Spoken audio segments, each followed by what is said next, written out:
Running a couple minutes behind. I got in there fixing my glass of tea. Mm-hmm. So what up, everybody? Hello, how are y'all? North Carolina. Jack. Well, come on, girl. Hello, Chris. Good evening, everybody. Hobo with a wood there. Chip, welcome. Uh, what happens, celebrity? What? I don't get that. Hello, Trish. How are you? Well, come on up here.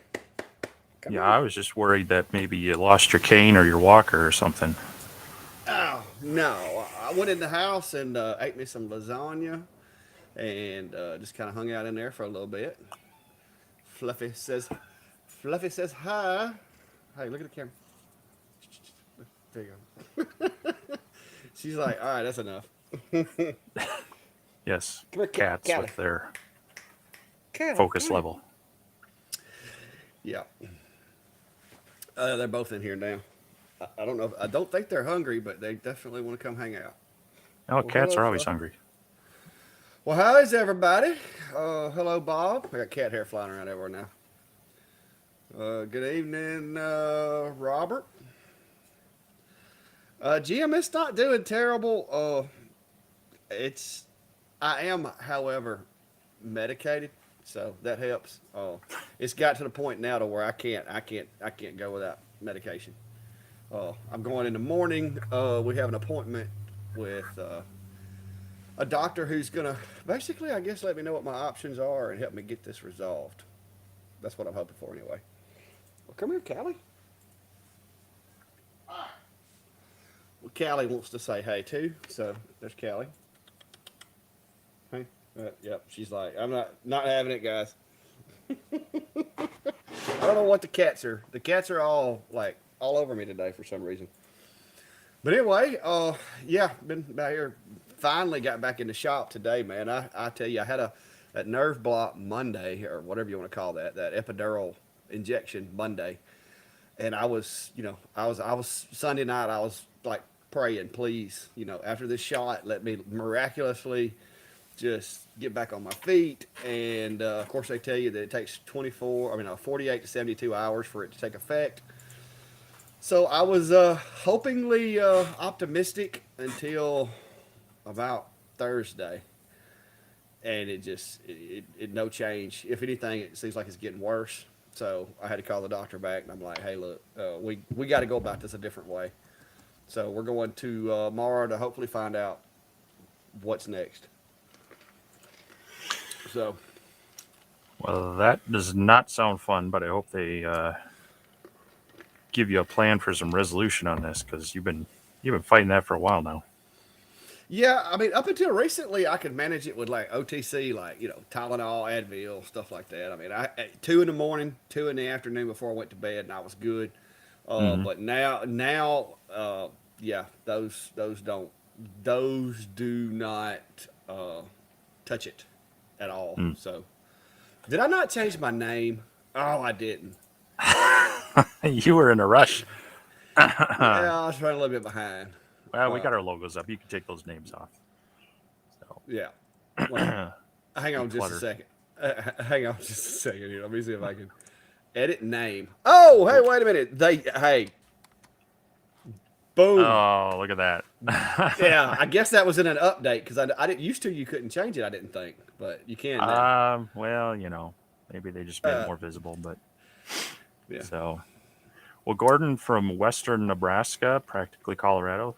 Nice to see you, and thanks for the props on the box video. That was I enjoy doing the project videos when am not too busy making things for other people or doing other videos. So glad that one's being seen well. Okay. All right. I'm gonna do it. I mean, just unreal, unreal. Can't catch a break. I mean, I guess because we had those. Technically, that's not his last name though, so I don't know that that would necessarily apply. Not Um, legally binding anyway. yeah, no. But anyway, I don't guess my little But board's going to work for me today.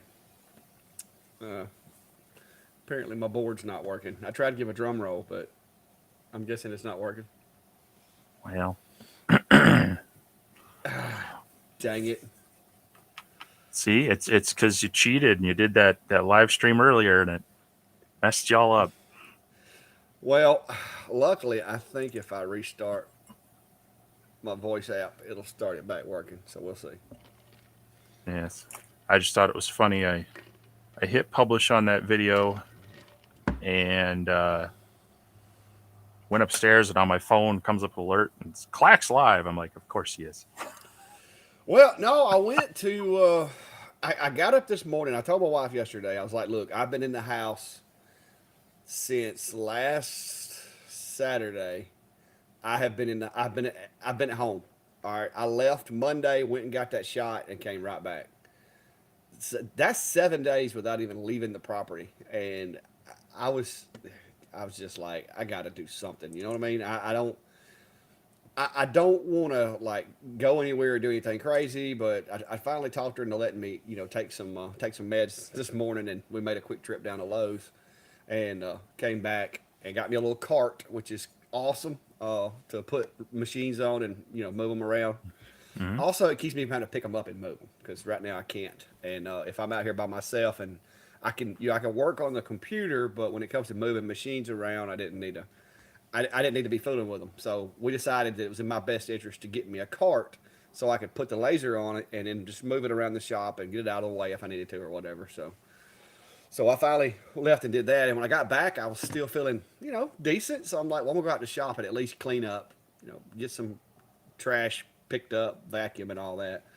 And then that's when I decided, I was like, you know what, I'm out here. I feel pretty decent. So I'm going to go ahead and do a video because I have been, like I said, I've been bored. Man, guys, there's only so many freaking calibration cubes you can burn on a 3D printer in a day. That's all I've been doing because, I got a really nice, comfortable desk chair in there at my computer, and so I can sit in it with an ice pack and do 3D printing stuff. But I don't have a laser in the house, so that's what I've been doing for like a week. I just been sitting there tweaking with the 3D printer, trying to figure out settings, trying to get the perfect layers, Mm-hmm.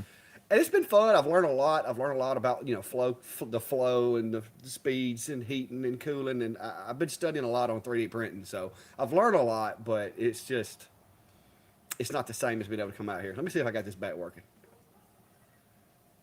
I don't guess I do. You didn't hear anything, did you? No, I didn't. Golly, see, doesn't let me break my stuff, man. Doesn't let me So, break my stuff. well, I think we heard this earlier this week, but Russ, glad to hear that we were able to help you last week. Got your eights back up and running. Nothing worse than having it act up on you and being weird. So glad to hear it's going. Yeah, having a machine down is not fun, especially if it's if it's one of the ones that you use a lot, because a lot of times I'll have just a little small problem and not fun at all. I'm trying to Yeah, find these I darn that was one of settings here.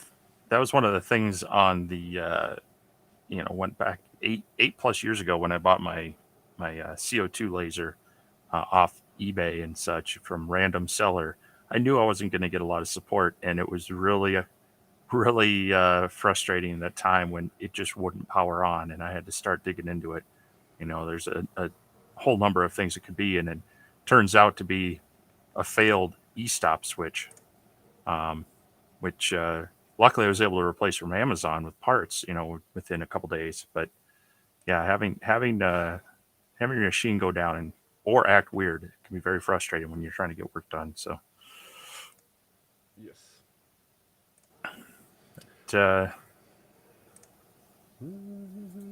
well, Sharon, I hope you're enjoying Disney in Mexico. Sounds like a fun trip, and yeah, I hope you appreciate that box and have fun with it. For anybody who's wondering, hasn't seen, I released a video today on this little box, and it's just kind of about a 3-inch square box, But the cool thing is it's got this kind of wavy lid design, which locks it in place. It's not going to fall off, but it just pops up easily, and you can actually put it on in any direction. Just rotate it around. So, kind of a nice little thing I'm using to kind of use up some offcuts and scrap pieces. This is just 1/4 inch material, and you can engrave on the top of it, put your mark on the bottom. And this one I sanded and rounded corners off of. This one I left plain. Oops. And so this one was just actually Menards 1/4 inch oak.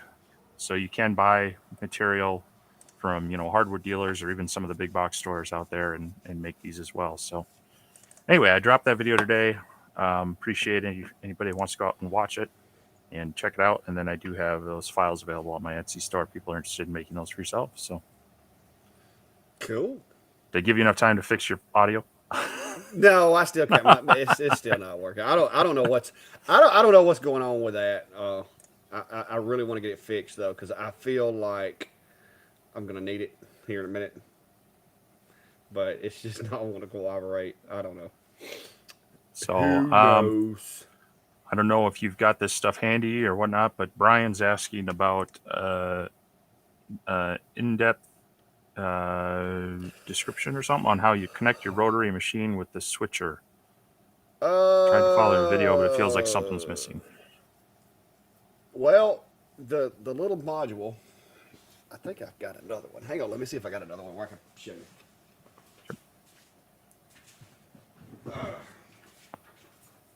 I think I've got 2 of those things, so hopefully I can demonstrate on the one that I'm not using. I just gotta find it.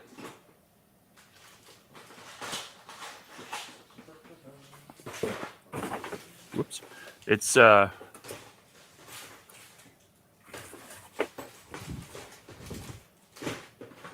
it's not going to be the one that you gave me, is it? Oh, I did give you one, didn't I? So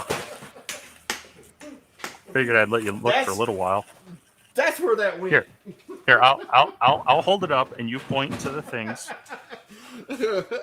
Okay, that's why I can't find it.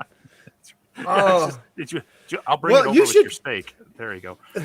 Let me go take a picture of mine, and then I'll add it to the feed too. But yeah, I was wondering. I was like, I know I had 2 of those.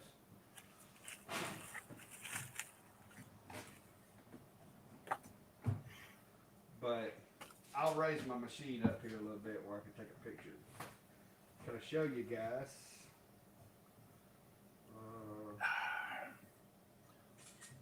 Let's see. But yeah, you should be able to see what the ports say, because I can't. Like I said, it's kind of in a bad spot to get to it.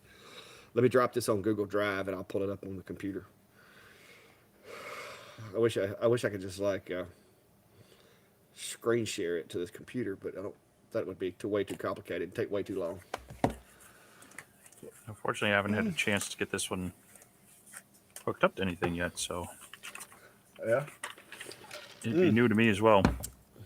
It looks awful dirty in there, guys, but it's under the machine, so it is a little dusty. So let me just well used. Yeah, let me get it. It's like those videos you watch of like the pristine studio shop that isn't cluttered and messy. Yeah. Is it ever used? Yeah, that's not this shop. Yeah. No, it's not mine either. So here's the let me swap my feed over if this will work. All right, so let's see if we can. This is the connector, and like I said, it is very dusty in there because it's inside the enclosure. This is the way I've got it wired up, guys. You can see the switch. All right, back here, this is the output to my rotary device that goes to there. Now, to use this one, you do have to have the X-Tool cable because he made this thing for X-Tools, and I just kind of retrofitted it. So that's the X-Tool roller cable that I use to make an adapter. This one right there, the red, white, and black, That is the one. That's the jumper that goes up to the stepper. That red, black, and white that you see. That wire there actually goes up to the stepper, and this wire is the wire that comes from the controller that would normally plug into the stepper. No, wait a minute. Hang on. No, I got that wrong, guys. That's the rotary right there. Stepper wire. You take the wire off the stepper, connect it here, and then this is the jumper that goes from the board up here to the stepper. So the RA2, where it says RA2, that's going to be your rotary. Where it says axis, it says on the board, it says axis. All right, so that's going to be the, chuck or whatever. And then over here. But I'm using the Ortur. They're labeled different ones. I think this is the Atom Stack one. It's labeled Atom. Look and see if that second one's labeled Atom Stack. Let's see. I've got Axis, then Ortur, Niji, Two Trees, Atom Stack, then X Tool. Yeah. Okay. So I'm using the Atom Stack one because, like I said, guys, this machine is very similar to Atom Stack in more ways than one. But this actually is the cable going that would normally go to the stepper. So right beside the switch is where your rotary is going to go. It's going to be marked RA2 on that board. But you got to have the RA2 pigtail to adapt it to this. Now I mentioned to him and I asked him about making them for like versatile machines, for like any machine, but I don't know if he has or not yet. So, but I did meet a guy this week that makes circuit boards, and so I also threw the idea to him as well. So let me. Cool. So I pitched the idea to another guy. I don't know if y'all saw my post or not, but I did. I had a guy reach out to me about being able to do what in the world is up with this orientation we got going on here. I don't know. It just switched back to that one. Oh, how did that happen, Steve? Half screen. Where did our other one go? There we go. There we go. There we go. Weird. But I did talk to a guy. He's a ham operator, and he brought some circuit boards over here, wanting to know if I could cut the traces on them with the fiber. And I found out that I could. And he's making some little small devices for two-way radios. And I told him, I was like, hey, if you want to start making something like this is something that, I know people that would want it. So I don't know if the guy that originally created that switch has adapted it for other machines yet or not, but the X2 one works. Yeah, well. So you don't know if he's still making these or not? I had to go on Etsy and look. As far as I know, he is. I don't know if Okay. he's upgraded them or not. There's nothing labeled on here, so I wouldn't be able to look them up. But yeah, Brian was asking for a link. Hang on, let me find it. While you're looking for that, Eddie Cat has a question. He's wondering, he's got the X-Tool D1 Pro 20 watt, and he's saving up for an upgrade. He's wondering, should he go with the 40 watt module or get the 8 or 36 watt? It's about the same cost after other upgrades.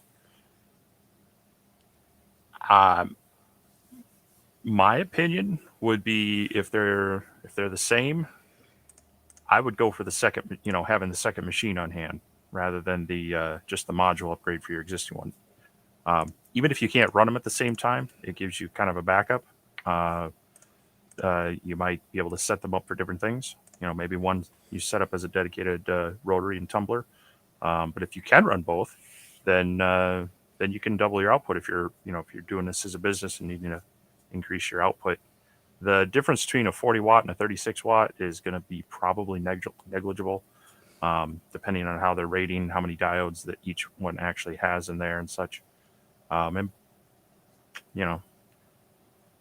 that's kind of my opinion on that one. TTS 20 Pro. Which machine was that? Is that one I got right there, or is that the other one? I'll drop the link in the comments for that switch on that guy's Etsy shop. He's still showing he's selling them. He's got them for $20. And apparently he has done what I told him he needed to do and made one for other brand laser. because now when you go to his part, you can tell it whether it's an X tool or other brand laser. And then he's also added assembled switch, switch kit, switch with a housing, and assembled and housing for $35. So you can get, I guess that he's built like enclosures and stuff for them as well. So, but the link is down below, and the name of his Etsy shop is Laser Accessories. It's pretty easy to remember. But I did drop a link down there so y'all guys can find it. But that's what I've been running, and it works fine for me, guys. All you have to do is flip the switch and then change your settings in Lightburn, and you're ready to go. But he has apparently made one now that fits other machines other than just the X tool, which is good because you ain't got to try to find that X tool cable or make one. Two Trees 20 Watt Pro, which I'm trying to remember. I've got two different. Two Trees 20 Watt Pro. Let me make sure that's the blue and black one. I think that's the blue and black one. Yeah, that's the TTS 20. I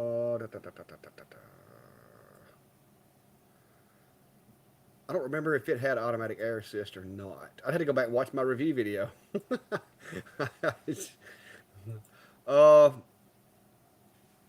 I don't think the TTS 20 does. From my recollection, I think it's a. I don't think it comes with automatic air assist. If the machine has any kind of 12 or 24 volt output that you can use to trigger a relay of some sort, you can just about make anything that you want to work in Lightburn using either the M7 or M8 command. But I don't think the TTS 20. I don't think it came with capabilities from the motherboard. Do you know, Steve? I had to go back and watch my video, but I don't think it did. No, I don't have any experience with the TTS machines. Yeah.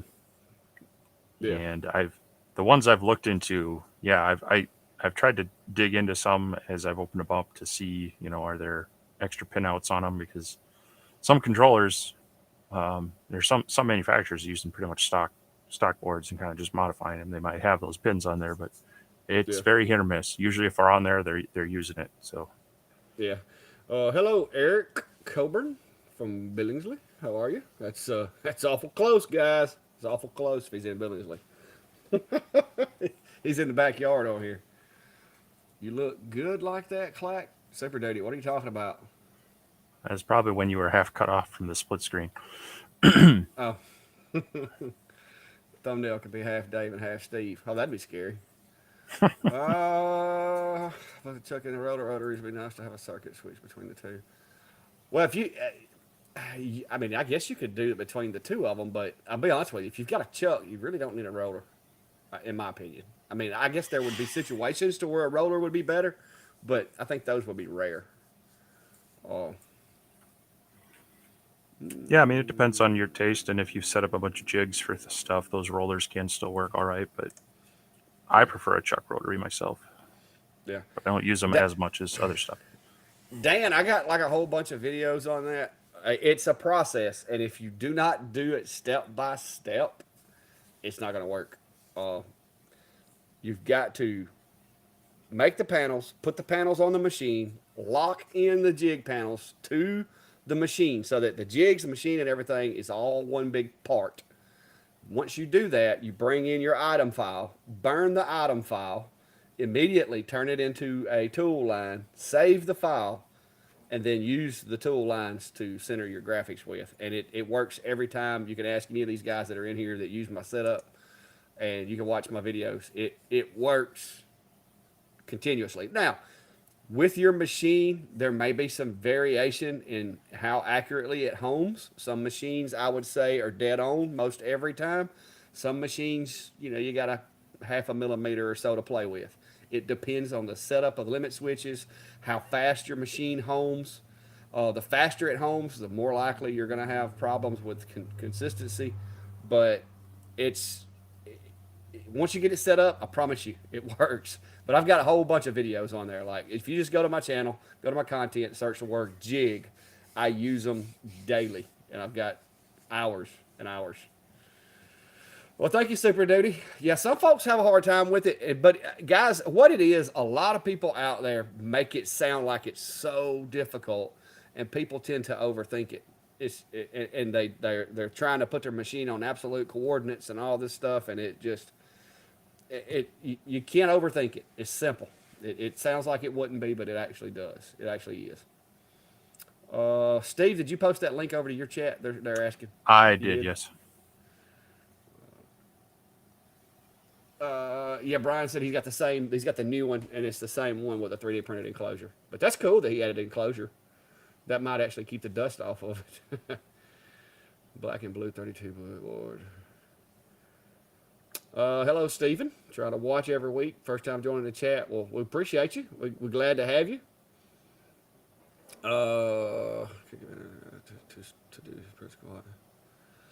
Oh, yeah. All right, Stephen. Something to know. Okay, I was going to do another video on this, but we'll go ahead and cover a bit of it now. The Sonic Pad will enable your machine to move at speeds way faster than what it did out of the box originally. But realistically, to get quality prints, my findings are that you're only going to see about 100% increase. So if you are printing acceptable prints at 50 millimeters a second before you got the Sonic Pad, you can do about the same quality at 100 millimeters per second with the Sonic Pad. This whole going from 100 from 50 to 200, that ain't happening. And the reason is even though it does boost the electronic performance of the machine, you're still limited by the extruder. You're still limited by the hot end. You're still limited by all the other hardware, the rollers. It's a sling bed. I mean, there are still other limitations. And that's why in my video I said, if you're wanting remote connectivity, tweaking, being able to view it remotely and all that, then the Sonic Pad is awesome for $150. You can't even build a Raspberry Pi for $150 now to be able to do that. So to me, it was worth it. But you're not going to get those crazy speeds.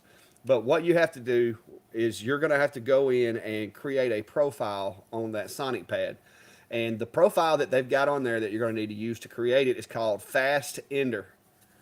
You'll see Fast Ender 3 as a profile. And you have to basically create firmware, burn it to the SD card, put it into the machine, power it up, and it'll write the firmware, and then the machine will work. But don't try to use those 200 millimeter a second settings that they've got in there.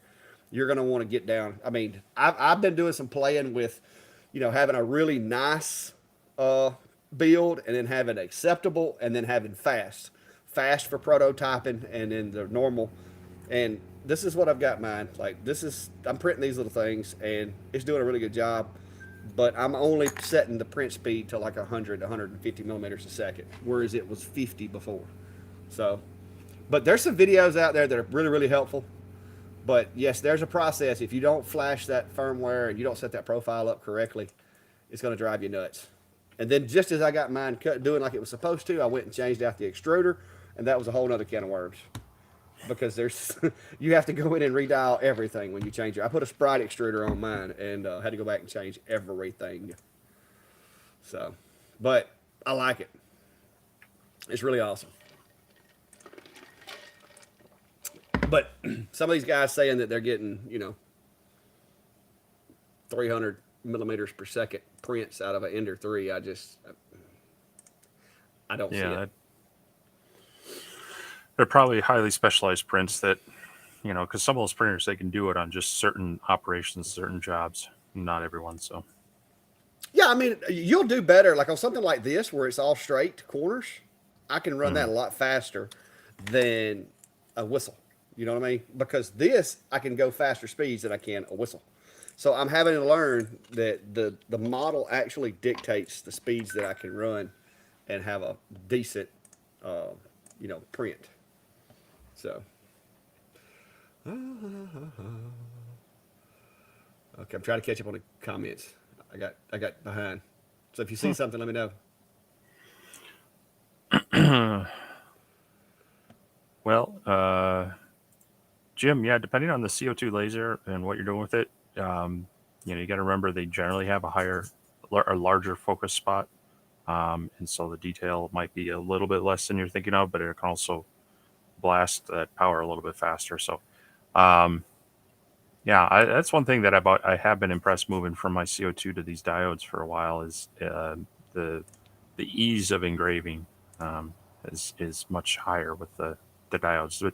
But the CO2, once you get that dialed in, it should work pretty well. But you got to do that every material.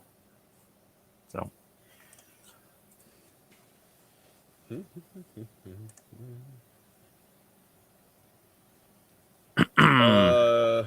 You'll not unless I'm having a problem.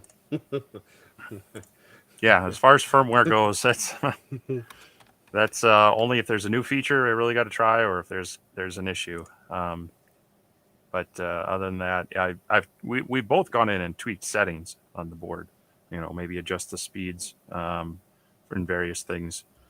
But yeah, firmware. I'm going to want a good reason to do that.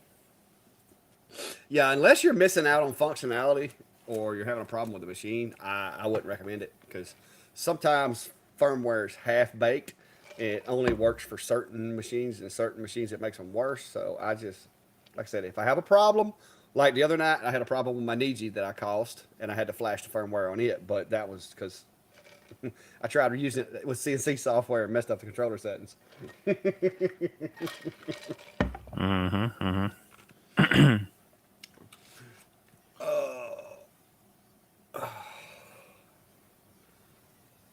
Well, Robert. Brandon wasn't able to get his Atom stack working with the tumblers, but looks like he got an X-Tool D1 Pro 10 watt and working good. It's good to hear. And yeah, he says if he keeps getting lasers every other week, his wife's going to kick him out. Well, I feel you. You got to be careful with that, but hopefully this second one will do you good for a while, and you won't have to worry about that. Brad. It's not a bad camera. It's got a pretty good picture. That's it right there. I use that camera a lot. I don't use it in enclosures because I use my little board cameras, but I use that's the Atom Stack Maker camera right there that I use for my overhead views. So anytime you see looking down on my table, that's actually the Atom Stack camera over there. So it's not a bad camera at all. Now I will say this, and Atom Stack may hate me for it, but look at the Sculpt Fun camera before you go spending your money, because if you're putting it on a laser and it's gonna stay on a laser, you might be better off with Sculpt Fun. Now, if you're using it for this one works great because it's completely adjustable and you can put it in any angle. But if you're putting it on a laser and you're going to leave it on a laser, the Sculpt Fun's a little more rigid. Doesn't move as much. Yeah, that I love the flexibility of the Atom Stack arm and boom because you can kind of get it out of your way, but with that flexibility adds less rigidity and you run into issues where you can bump it out of alignment a lot easier. So yeah. The Sculpt Fun one looks great. I haven't had the chance to look at that one, but its more rigid mount is definitely nice. That's one thing. That Comgrow unit that came out last year, that was a tank. I mean, you could lift up the laser by that camera handle and carry it around. It was so well attached to that thing. But I'd go for something as rigid as possible so that you have fewer issues with it falling out of alignment. So. Yeah, like I said, nothing wrong with the Atom Stack camera. They're mounting the way it swivels and adjusts. If it's gonna be bumped a lot, you're gonna want to make sure you tighten everything really tight. But as far as the image quality, I mean, there it is right there. It's a good camera, and that's from about 2 foot above the table. So I mean, it's a good image quality. I can't knock them on image quality. It works well with Lightburn, but like I said, the mounting system is not my favorite. Yeah. So Rob, thanks for watching my video on the IKEA laser. And yes, I'll be doing some additional videos with that. I actually have the 2448 module version to look at. So definitely more coming with that one eventually. Just trying to get caught up on some other things that I had was working on or looking to do, and it this year's been weird weather wise. So end of September, beginning of October here, we've hit record temperatures here in Minnesota. They actually canceled the Twin Cities Marathon today because of heat advisories and such. So hopefully that calms down as well to help me get back to some of these other projects, get them out of the way. But yes, there will be more follow up and more information coming out on those.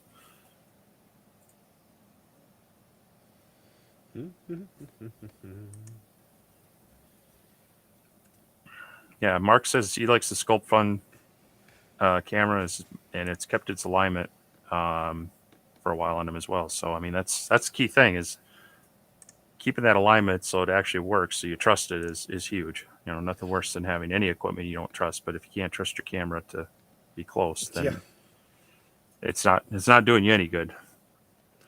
Oh yeah, that is definitely something to be concerned with. That didn't do nothing to my audio, did it? I just changed something. No, still look normal and sound the same, I think. Okay, cool. It's bothering me that my stuff's not working.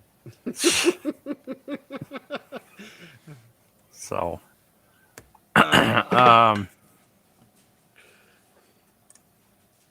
let's see what else we got. Jewel was asking what speeds we're getting out of our diode machines, and that's going to really depend on which machine you're talking about and what operation you're talking about. But and what material you're talking about. So, but realistically, you see some of these vendors and they're posting speeds of 50,000 millimeters a minute. And while it might technically be possible for them to reach those speeds, you got to remember the small working area of these lasers, and usually the smaller projects we're working on, that speed and the limited, they're limited to the acceleration and the deceleration within that small working area. They're rarely probably reaching those speeds as well. But, I would say a lot of them you can start expecting to be running, up to 20,000 millimeters a minute in your engravings. Before it starts really falling off, depending on your material. Again, some may be a little bit faster, and I think there's you're starting to see more of the 40s and I think even one I saw was talking about a 55 watt diode laser. So they're going to bring the power, but then those modules get heavier, and then can they accelerate, decelerate quickly? It's kind of a toss up there. Getting larger, heavier modules, the speeds can only increase so much before you start entering in more things like jitter and such. Oh, he got it working. All right, now I can think straight. It bothers me, man. You know how it is when stuff don't work. But yeah, so it really depends, guys. Like Steve said, engraving wise, I mean, just like we was doing with the We Create earlier. I mean, that thing's knocking out engraving at 400 millimeters a second on plywood. So I mean, the speeds are getting faster and faster. So, and I suspect they're going to get even faster here, between now and Christmas. So if you're in the market, it's probably fixing to do another one of those little step ups that it did when we went from 10 to 20. If I was guessing. Yeah, we'll have to see. Bob's asking about he's got an Ohmtech laser. What camera would you recommend for it? It looks like he's got a 20 by 28, so it's similar to my CO2. Best thing you can do is actually measure where you're going to mount that. So probably on the frame or possibly the lid. And then you're going to want to measure that down to your working area where you typically will focus at. And then Lightburn actually has a camera selection tool in there. They'll give you kind of what they recommend, and they might be able to sell it. Otherwise, they'll say you're going to want one with this field of view and such. And from there, it's just source. You can search for that like wide angle, low profile USB camera. You'll be able to find some online pretty easily. If Lightburn doesn't have the one, a lot of times you can find the same cameras cheaper on Amazon and eBay that way. So That's Yeah. going to be your best Well, bet. Is to you want to find that distance. That's your distance from your where the camera's going to sit down the working area is kind of your big thing. And then you can enter in your working area and it'll give you your field of view you're going to need. well, this is the one that I use for all of my homegrown enclosures now, and that's enclosure Zilla. That's a 33-inch work area right there, and in Lightburn, it works perfect. It covers the entire work area. Of course, you do have to do the calibration to get that fisheye look off of it. I have other cameras as well. Let me see whichever ones of them aren't tied up with Lightburn right now, or tied up with the software. Da-da-da. Yep, that one's eating up. That one's eating up. I got my other camera over here too, in the other enclosure. It should show up, but I got to get past all these other cameras. So give me a minute. Oh, wait a minute. But that's the fisheye camera that I use, and y'all, that's the one that y'all watch when you're watching my videos without the Acer, and they do a good job. But anyway, I like them. And then in that enclosure, I also have one of those over there. And yes, the Algo Alpha has taken the seat inside the enclosure. So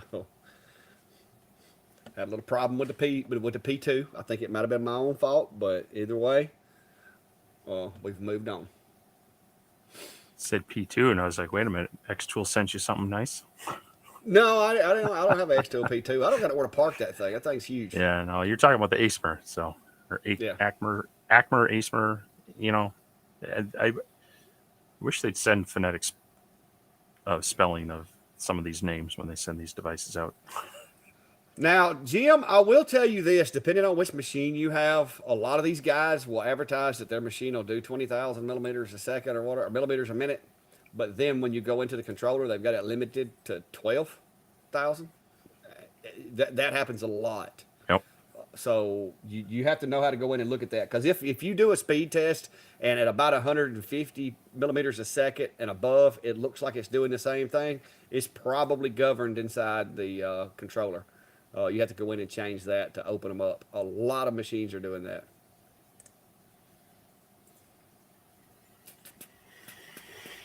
So Deborah's asking on the newest Niji you've got, what's the latest working area to work with?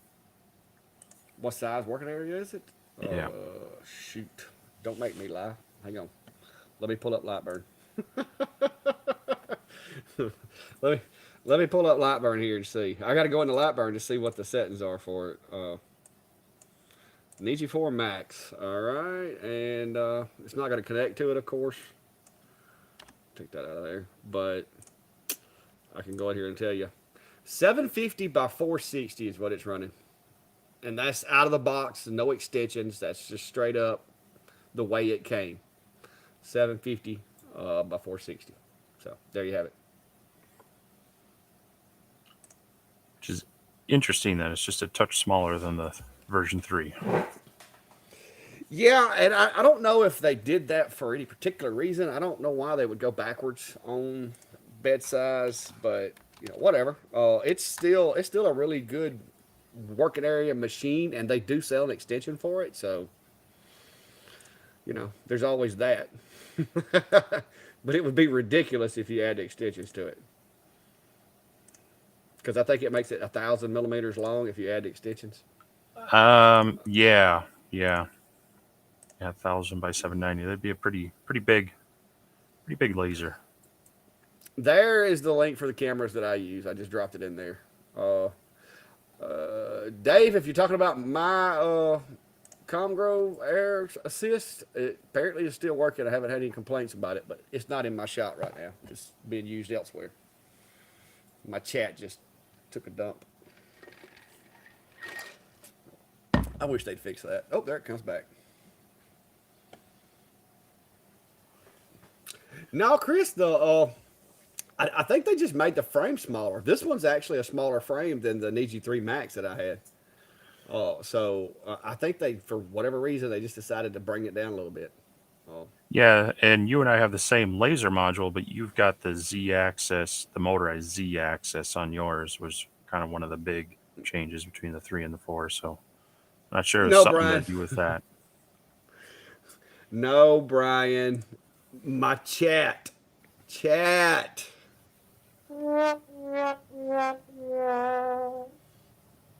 not cat, chat.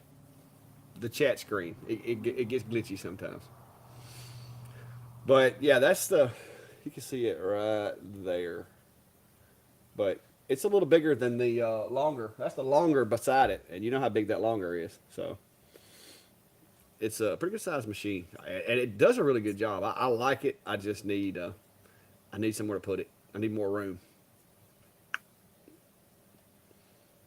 So So,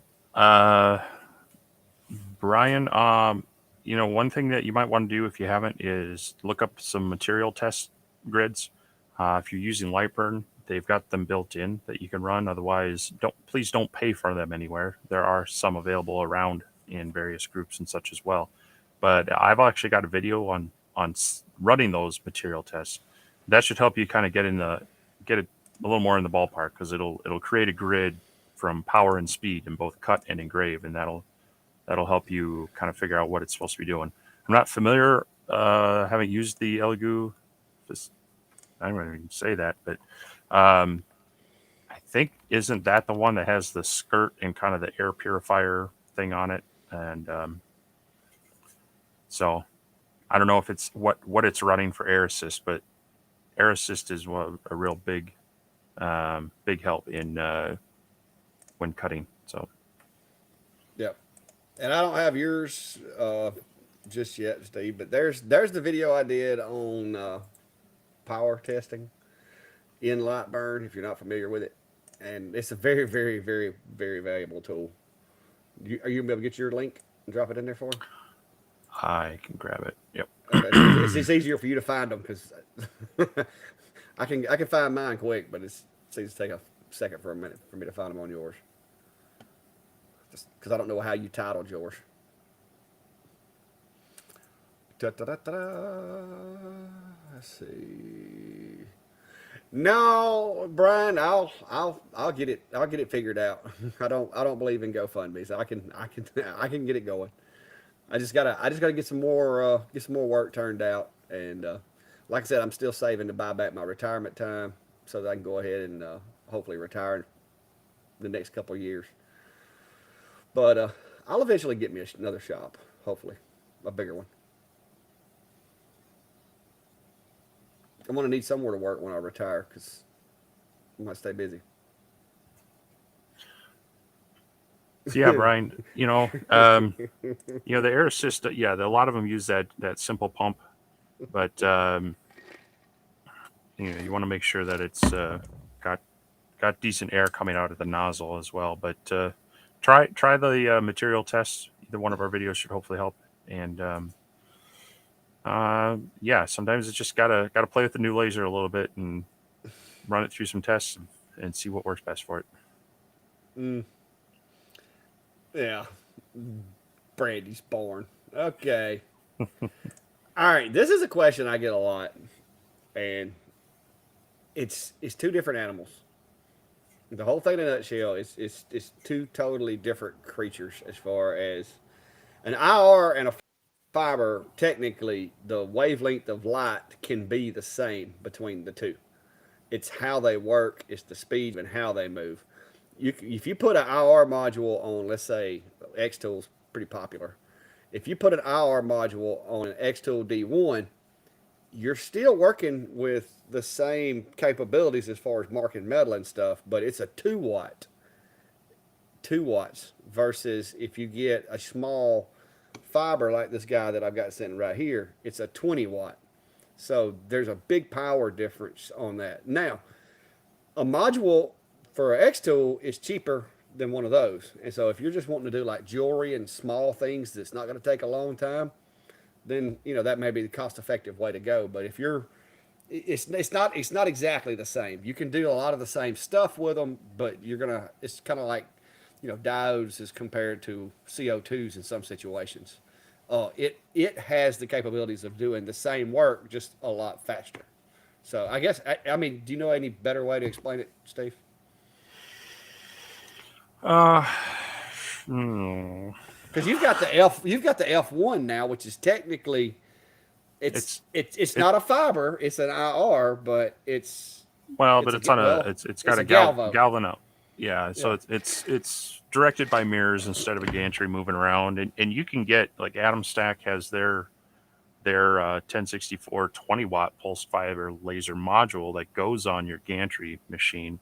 So it's generally the fiber ones are pretty much going to create a larger power beam, and that's where you can start getting into some depth. The IRs on even this small galvo and your module based ones are more for just marking, but they allow you over the blue light to get into certain materials that you wouldn't be able to with you know with your typical blue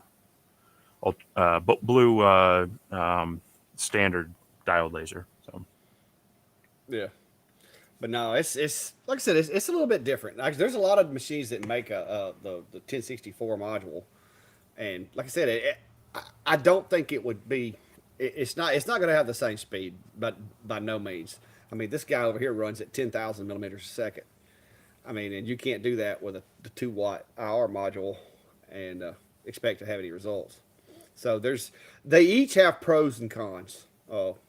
It just depends on what you want to do with it. I am not aware of any bolt-on out of the box stuff modules that would work with the Acer. I mean, I'm not saying that you couldn't take a module and make it work with it, but I'm not aware of any. which eights are that's I'm the saying Acer 20 watt okay, so the or yeah 10 or 20 watt combo.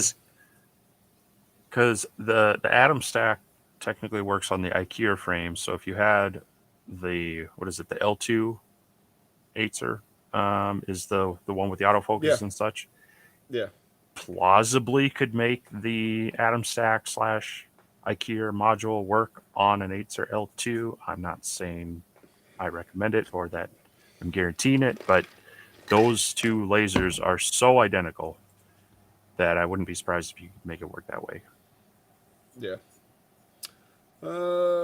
Robert, right now we're like at 81, I think, is what I can see on my end. Is that what you're showing on your end, Steve?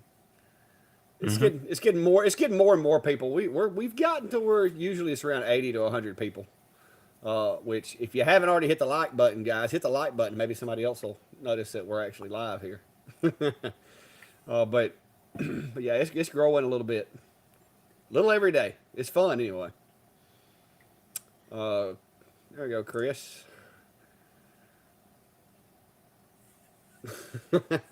That's a good analogy, I guess. Yeah, I yeah for the cost of them, um, I I'm not sure because you're lacking the speed that you get with some of the more the Comgrow or even this X-Tool F1, and I haven't even looked at the price of the module for the X-Tools, but the F1 being on sale, I know it's still a bit pricey, but I think it's down to about $1,500-$1,600 right now. And for me, that one is great for the craft show kind of thing, the on spot thing, where you might have your blanks all done. You're not looking to cut, you're just looking to mark. You're looking to customize them. It's fast at that. It's portable. It's protected, and that's where I think that style, kind of similar with the laser peckers and a few others like that. Those smaller, diode slash blue light lasers are going to be kind of your mobile marking device. And then in that case, you don't necessarily need the power of the 20 watt. So Yeah, yeah. I mean, I haven't got to play with one of the 2 watt ones, but the F1 is still just a 2 watt, isn't it? But it's a yeah, Galvo 2 watt, so it it moves a lot faster. so yeah, it's a 2 watt Galvo um, IR, but it also has the 10 watt blue diode in it, so you kind of get the mixture of the two, and so that's kind of nice. Um, but you're definitely not going to be doing any depth with that IR. Yeah. Yeah, no, even the 20 watt that I've got, and you've got one just like it. You can do a little, decent depth, but to do stuff like, what a lot of people want to do, you're going to have to get up to like Jack's got that 100 watt, Mopa or whatever to be able to do that. Because I mean, you're still, even with this 20 watt fiber, it's still like these challenge coins that I do. I mean, this actually takes a little while, and it's not really digging into it a lot. I mean, maybe thousandths, but it still takes a little while, even with the 20 watt. So you're not going to be able to just go grab a 20 watt fiber and do leaf designs on firearms or nothing like that with it that has any kind of 3D depth to it or anything. You're gonna have something. You're gonna have to step your game up to like 100 watt. I would imagine. You might could get away with it like a 60 maybe, but to do it right, I think you got to get on up there. Well, you either got time or you got money. So yeah, yeah. 559 is what Jim's saying. Okay, well, I mean that's not. R is. I feel like when it first came out, it was a lot more than that, but if you had let's say you had a 10 watt D1 Pro that you weren't using anymore, and you wanted something to do metal with, because I'm not one for swapping my modules out in the way that one swaps out. You know what I mean? It's not like plug and play necessarily. But if you had a 10 watt D1 laying around and that you weren't using, maybe you'd bought a 20. It wouldn't be a bad thing to do. Put the 2 watt IR on there and have capabilities. But yeah. Let's see, Robert. Yeah, it's bothering me, but I've tried everything. It's it's in the doctor's hands now. I just have to stand up every now and then. Mark, the advertised depth is like what was it? Is it 3/1000ths, I think, of an inch is the advertised depth of the com marker. I think it's 3/1000ths. yeah, I'd have to go back and look again. Now, if you drop the focus, you can do a little deeper than that, but not a lot. Because one thing I have learned is with these fibers, the focal forgiveness is not much with a fiber. If it's not exactly focused, it won't do nothing. So, 10 watts Gold Fun March stainless steel. Yes, you can mark with a blue diode, but you're not gonna touch like nickel or iron, any kind of ferrous metal with blue diode. So on the com marker 20 watt, it's a 0.3 millimeter max depth on metal. Is it 0.3 millimeter? Okay. Yep. That's actually probably more than a 3/1000ths then.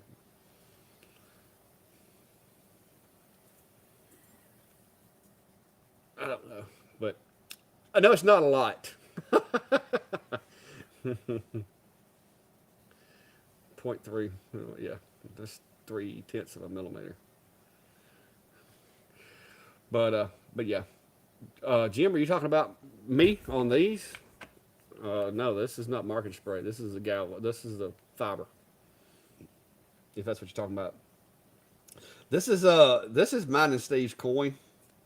And the reason I say it's mine and Steve's coin is because if there's ever a situation to where we don't know which one of us is right, I could just flip a coin to determine who's right.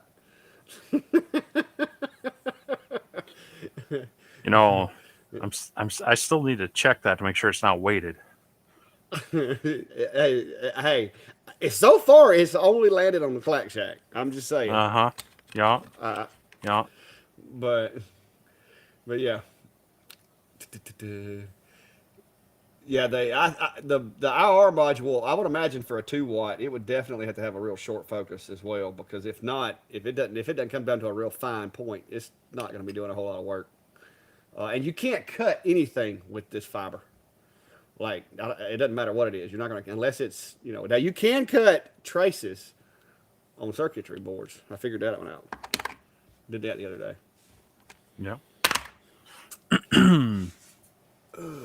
So.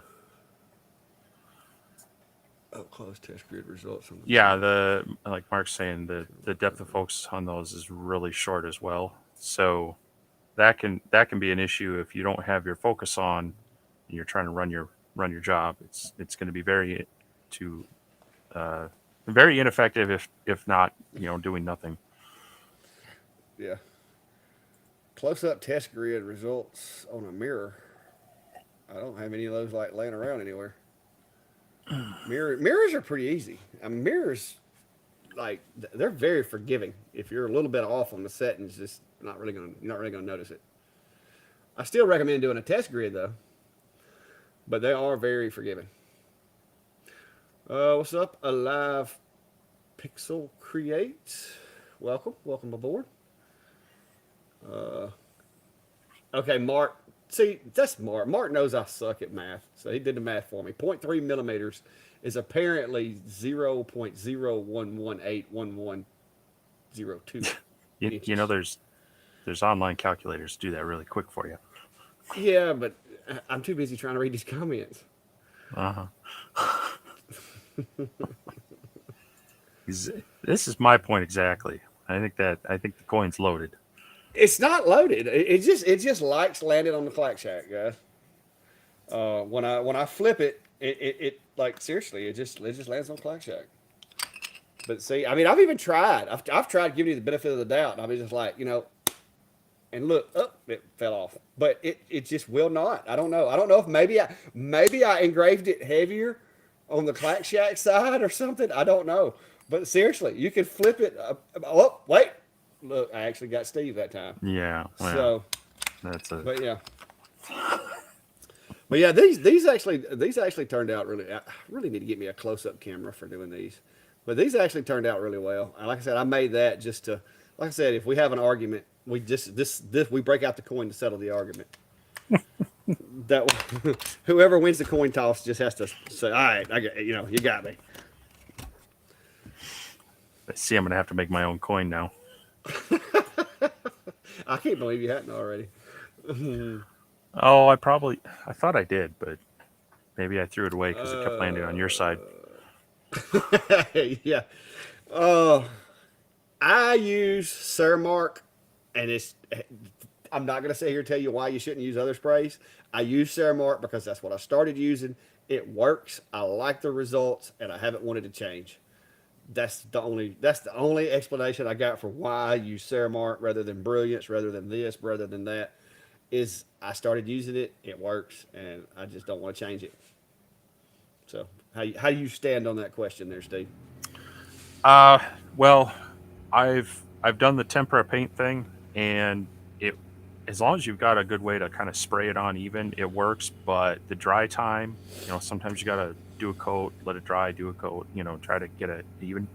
So I'm kind of like you. I've used Surmarks, but I've also used the Brilliance marking spray as well, and that works just the same on glass anyway. So yeah, I like to use something that washes off with water, but I know a lot of people have used chalkboard paint and other things as well with great success. But generally, most of those you're going to have to like clean with chemicals to get the excess paint off and such. So I like just being able to take it over the sink, rinse it off, and dry it with a towel. Yeah. Yeah, I agree. I've actually accidentally double burned some glass before, where I had like an image all the way on both sides, but it wasn't on purpose. Is that because it reflected, or you ran the job twice? I forgot. I forgot to put something in the middle of it when I did it, and I had sprayed it with Surmark on both sides, not thinking about it. Uh, And so it like shot through the top, it went through the bottom. Now it was way out of focus on the other side, but it still caused adhesion. So I think it was a wine glass I did it on, so it wasn't but an inch or two through there, but it just baked the Surmark on the back side of it. But that was not intentional. Yeah, OMTech spray. Like I said, I think all these sprays probably have basically the same ingredients. There may be some slight differences, but like I said, only reason I use Surmark is because when I first started researching, that's what I found information on. I bought some of it. It worked. I had the settings for it already, and I've just kept using it. Yeah, I was gonna check. It shows it in here, but this is generally what you're looking for. If I can get it to focus.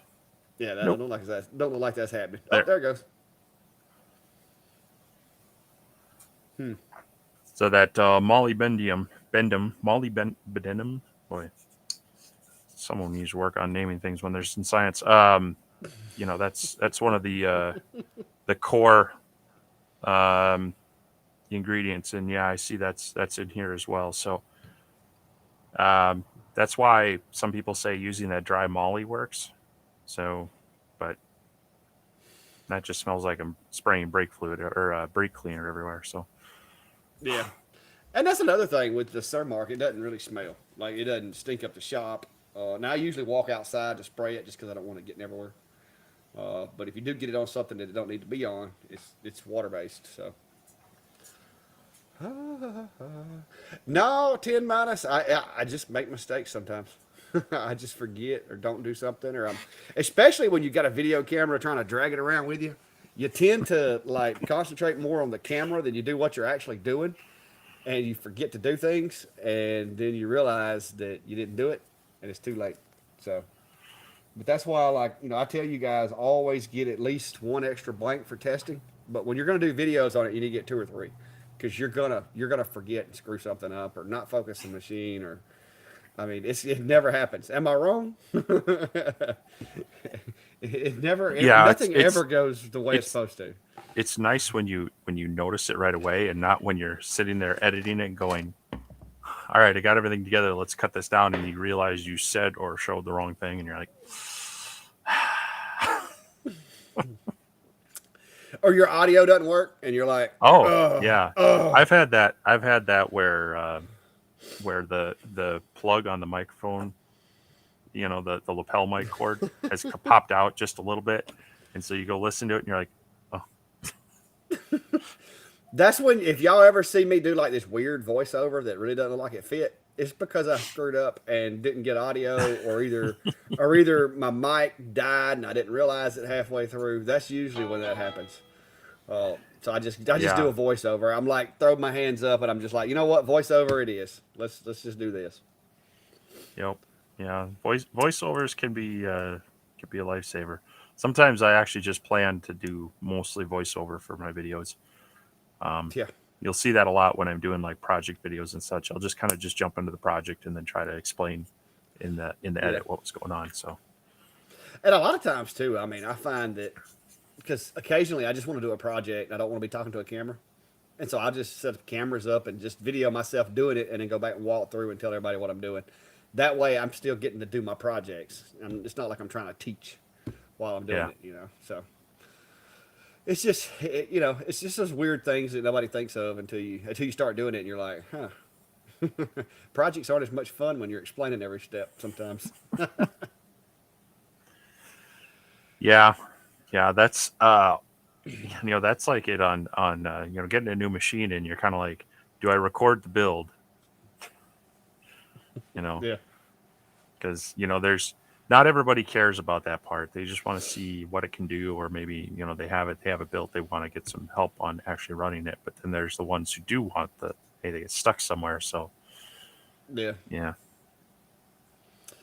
Oh yeah, it's a lot to think about. All right, guys.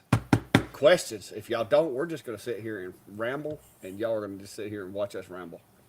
So, questions, comments, concerns. Anybody got anything funny they want to say about Brian? I mean, anything's welcome. But yeah, I'm so glad I got I'm glad I got my buttons over here working. I don't know how that got messed up. I think it was because I didn't turn my headset on until after I got into the software. I think that messed me up. well, it's October, and that means we're coming up really quick on the Minnesota Woodworkers Show. This expo is going on up at the Canterbury Expo Center in Shakopee, Minnesota, and they have asked me to come and do some laser demos. They have a big exhibit hall with, I think they got 70 different exhibitors from schools to makers to retailers, and even companies like SawStop and DeWalt and Festool and such are having some sort of presence there. So anyway, I will be there in 2 weeks for Saturday there doing some laser demonstrations, hopefully running the F1, bringing a diode, and I may even drag along the small Monport to have as a example of a CO2, but I'm not going to be running that there. So if you're in the area, check it out. Stop by, say hi. I even have some things to, some swag or something to give away. So Yeah. Oh, TRM, I'm not sure, but it depends on which TTS you have. I know they have several different versions, but I think they have a 5, 10, and a 20 watt in that machine. I don't know if they offer just a upgrade, but those machines are pretty affordable. So, you know, if you like the TTS, like the TTS 20 was actually a pretty decent machine. So, you know, I don't know if they offer module upgrades. And one thing I will say that anytime you get into upgrading modules or stuff like that, there's a certain level of technician you're going to have to be able to do that, especially if it's not a plug and play type setup. It can get a little hectic. You use a airbrush? I do not. I've used a number of them, and so it depends on how fancy you want to get. You can get single action and double action. The difference there is one basically controls the airflow, the other one controls both the airflow as well as kind of your paint, the nozzle size. So if you haven't used one before, I would look for a single action, and I haven't bought one in years. When I was using mostly Badger airbrushes. So that's my kind of in a nutshell thing. I would look just for a simple single action, and if you're looking for hobby size, Badger. Otherwise, if you're looking for something bigger, you know, gonna have to look somewhere else. I haven't gotten into larger paint sprayers, but Yeah. No, diodes don't really cut metal. I know if you get metal that is like aluminum foil, maybe you could, but I just really don't have a need for that. I just don't. I mean, I don't know. I know that it looks cool and all, but I haven't fooled with it. How about you, Steve? yeah, I know a few of them have advertised just really thin stainless steel that it can cut, and I think a couple of them may have even sent. I mean, these are just they're like one layer above aluminum foil kind of things as Mm-hmm. far as cutting. So yeah, it kind of falls into that. Technically it can on some very small sizes and such, but realistically, unless you're working with like a foil based application on top of something, I don't know the practicality of its application at that point. So Yeah, you could just about take a cookie cutter and a piece of foam and do the same thing. yeah. Painted. I have done painted canvas, multicolored, and I think you've played around with it too. Not something I do a lot of because I stick more with wood, but I have done them. It's just it's very very setting related. So Well, it's twofold for me because you got to get your settings, but you got to get your paint application consistent because mm-hmm. you're burning down through those layers. So if you go heavy on one and light on the other, your settings are going to be off. So it's something that's fun to dabble in, and yeah, I want to play around a little bit more with it, but yeah, you do want to have a real consistent setup so that you can engrave or you can apply the paint layers um, fairly evenly. But Mm-hmm. Let me see if I still got it. Reference Commodore Z1.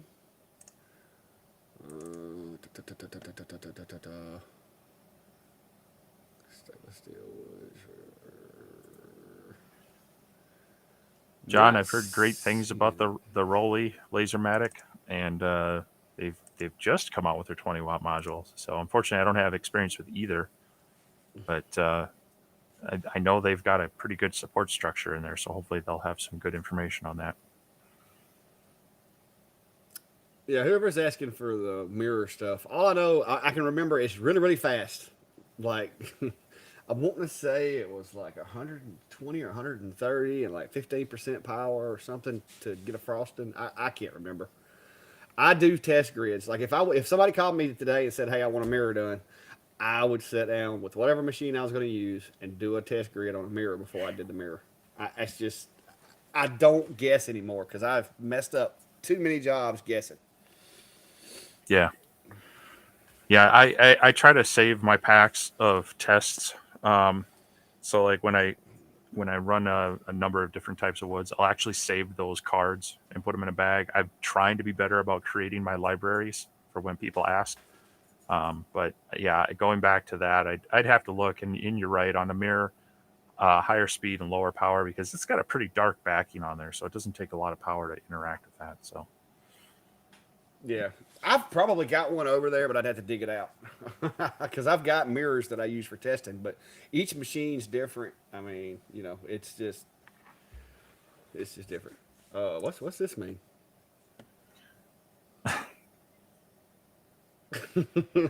Is there a degree? Is there degrees of that? well, looking at the abbreviations of the states, so Yeah. Well, let's just put it this way. Uh, yeah, I got a few. I have a friend who just moved out to Idaho this past year, and he's been sending pictures back of their house build. You think of Idaho, and me being out here in Midwest farm country, I think Idaho and potatoes. It's just farm country, but they got some beautiful mountains out there too, and Yeah. and lakes. So Yeah. No. one of the states I haven't been to yet. Here in Alabama, where I live. I think it's a requirement to live here. You have to have a minimum of 5 guns in your house. I don't know. I don't know anybody that has less than that. So I don't know. Most people that I'm friends with have some people have a gun safe. Most people that I'm friends with have several. So, uh, and I know a couple of people who actually have a room built in their house. So yeah, it's Alabama where I'm at, especially is you don't want to come over here and start trying to carjack people. It won't end well for you. uh, let's see here. Looks like Daniel with the live pixel crates. He's got the Rolly and really likes it. That's one machine I'd love to you know at least get a chance to play with because I've heard really good things about it. I like the fact that it's got it's I think they were one of the first ones because they did more of the it comes ready fully enclosed kind of situation. It was more of kind of a it looks more like the laser had a cover built onto the top of it, but they were one of the first ones I think to really push that being kind of more standard, and we're seeing it with your Recreate, and I know there's a couple others I've seen on the cusp coming out as well. So Yeah. Uh, yeah, and Hobo's got a point there. Just like any glass, I mean mirrors, it's mostly glass, but it really you got to test, you got to run tests on different materials. Just and not all mirrors are the same, not all glass is the same. So oddly enough, with glass, usually the cheaper the better. I don't know about mirrors. I've luckily have not had too many problems with them, but I haven't done a whole lot of them. I have a stack of 12 by 12. I should do a couple more, but yeah. I may have one in here somewhere, but I've got one on my test stuff over there, but it's covered up. Chris, they're not a legal requirement here, but we also have our fair share of people that will steal them while you're at work if you're not careful. So most folks have them.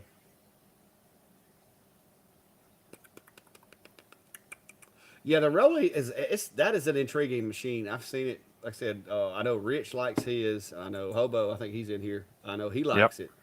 And it's a very intriguing machine. I wouldn't mind playing with one, but our situation, I'm not fixing to go run out and buy one because I'm good on lasers right now. But I wouldn't mind playing with one. So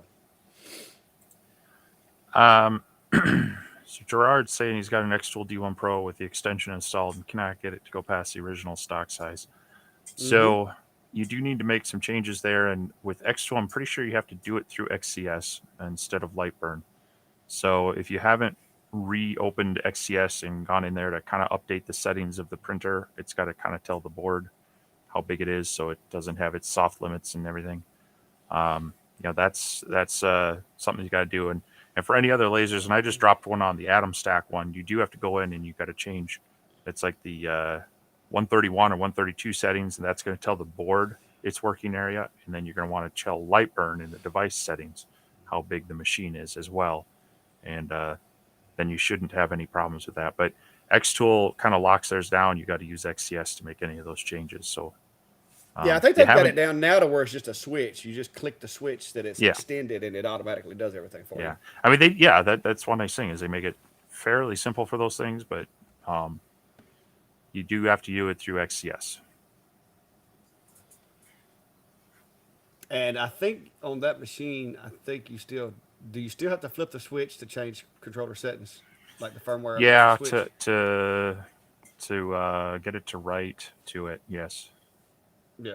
So if you haven't been flipping the little switch on the board to make it to allow you to write to the controller, you're going to have to do that before you make that change also. Unless they've changed it. Like I said, I haven't messed with the firmware settings on an Xtool in a while. So, but if you enable writing and you go in and make that change, it should fix it. I haven't seen any situations where it couldn't be fixed.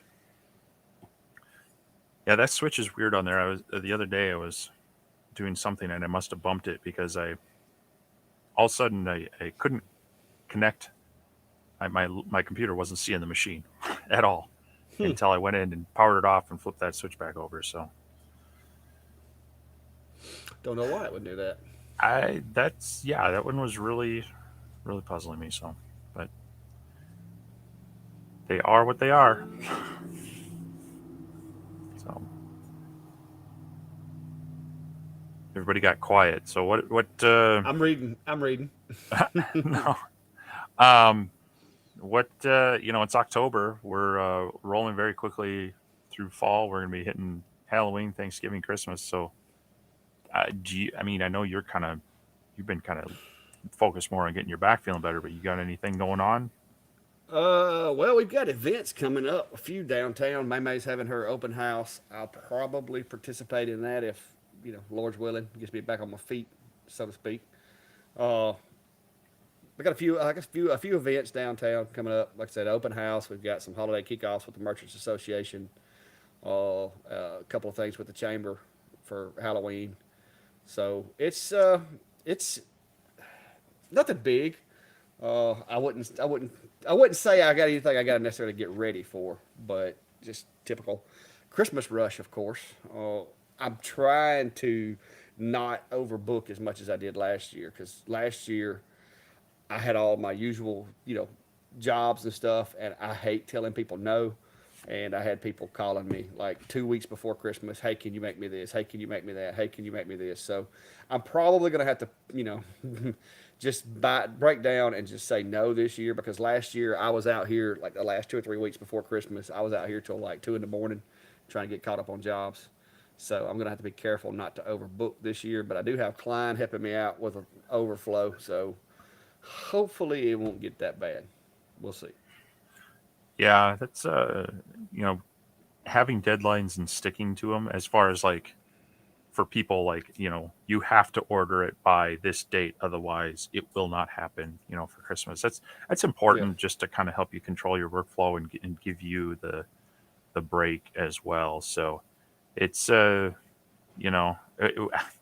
say that we're bad at that at college too, is, we'll let students enroll sometimes after the first day of the semester, and it's kind of like, well, maybe it'd be best to have them wait till next semester to start. But Callie's going to bed, guys. She says good night. I don't know if y'all can see her over my shoulder climbing the ladder going up into the attic. She's going up there to go to sleep. But it's definitely something you got to pay attention to. John, not that I'm aware of. If you do your settings right, you should know with pretty consistency what materials that your machine's going to cut through, and always run a setting that's on the conservative side of it's going to cut. That way you don't have to worry about that. Now, there's always going to be an exception to the rule, but typically. Yeah, that if I've had a finicky material, one thing that was nice on my CO2 is it had a big door that opened up underneath the honeycomb, and so I could get a light under there and kind of just shine it up and check to see if I saw any like major gaps in the lines and such. So if I wanted to try to run it through again, on a cut to see if it worked better. But even then, the honeycomb can block just small things and it gets annoying. Yeah. But yeah. Yes, Brian. Okay, go ahead. No, I was gonna say, Eddie's wondering about the best height for an enclosure to install a camera. Most of the typical cameras are about 12 to 14 inches above, and as minimum. If it's a, I mean, if that's it's a like flat lens, you're looking at 20. that's like the minimum, I would say. Yeah, if it's a flat lens, you better stay close to 20. But Yeah. if it's a fisheye, you can go all the way down. I've went all the way down to 12 on a 400 by 400 with a fisheye, and it works great. No, but typically 12 to 20. If you're going with a fisheye, I'd say 12 to 20 would be what I would look at doing. But that's just my personal preference, and it depends on the camera too. Yeah. Well, I mean, most of the ones that are coming from like ComGrow and Sculpt from an Atom Stack, they're not that tall. So I don't think you got to get too crazy, but you get under 12 inches, and it's going to have to be a really wide angle, and you might not cover the whole bed. So Yes, Brian, it is actually very common. As soon as you get through engraving an ammo can, I would advise you to clean it with some rubbing alcohol or something and apply a coat of clear coat to it. Because if you don't, once it gets a little moisture to it, it's going to rust, because that's steel. It's not stainless steel. It's just straight up steel, and it will rust quickly once you eliminate all the coating off of it. So yeah, that's normal. Because you removed all the coating and heated it up, so it's going to rust quick. Yep. And maybe you like that look. Yeah. But yeah, everybody's talking about the X tool. I will say this: I bought my first X tool, and within 3 months, I had made enough money to pay it off and put a little money in my pocket to purchase a X Tool D1 Pro. Yes, depending on what you want with the machines, you can do stuff with them, but just like any of these machines, they're really good at some things and not so much at others. Every machine I have ever tested, I haven't found the machine that's great at everything yet. There's machines that are great at one thing, but they're kind of not so much at another. So it just figure out what do you want to do with the machine. Is that something that the machine is capable of? And if it is, you can make money with it. You just got to figure out how to do it. But there's a lot more to making money with them than just being able to run them. There's a whole business side of that. So people ask me all the time, I'm just going to buy a laser and make money. It's not. It's not just about can you run the laser. You've got to be able to sell your products too. Jim's asking, do you prefer bare stainless tumblers or the colored tumblers? And I guess my response to that is whatever the customers want. That's what I prefer. Yeah, color. I prefer color but it's less headache. Yeah, I would say, yeah. Yes and no, because I mean, if you're using a plain stainless steel cup and you're applying like Surmark to it, your settings are pretty much what they are. Whereas you get a black cup versus a red cup versus a yellow cup, your settings kind of start getting all over the place. So no, I was gonna go with black Hassel Outfitters. That way I know. I've done hundreds of those things, so I know exactly how they're gonna burn. Now, as far as the look, I like the look of the stainless steel coming through the color, through the paint or the powder coat or whatever. I like that look better. But for the ease, yeah, if you can just get dialed in on one, I guess, pick your brand and your color. If you could stick with that, that's going to be ideal because they all have their nuances. Yeah. Well, see you later there, Eddie. Thanks for stopping by. Don't forget to hit the subscribe, like, follow, share, all that good stuff. And if you hadn't, go check out the Laser Engraving community page. That's kind of where we all hang out and share projects, advice, ask for help, whatever, or whatever needs to be done that day.